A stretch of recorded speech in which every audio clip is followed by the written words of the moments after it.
Welcome to Tally Learning Hub.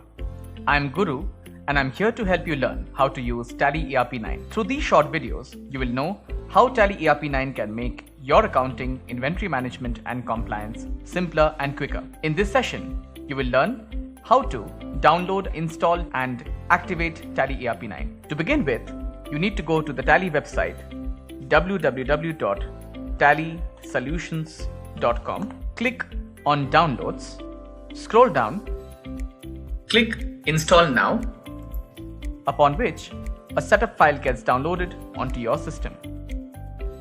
Run the setup file, select the folder in which you want TallyERP 9 to be installed, and then click Install.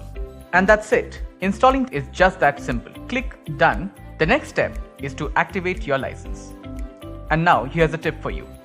You can use your keyboard up and down keys to navigate between the various options, and then you can press enter on the field you would like to click. You can use TallyERP 9 entirely using just your keyboard.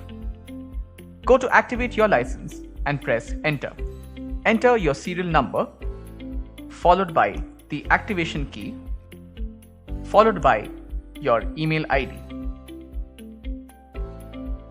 In case you are taking a free trial, your serial number and activation key will be sent to your email ID given at the time of registering for the free trial. And then you will receive a message that the license has been activated. Press enter to continue. The next step is to unlock your license. Your unlock key will be sent to the email ID you specified during activation. Enter the unlock key and press enter. And your license is unlocked and you're done with activating TallyERP 9. In our next session, we will learn how to create a company.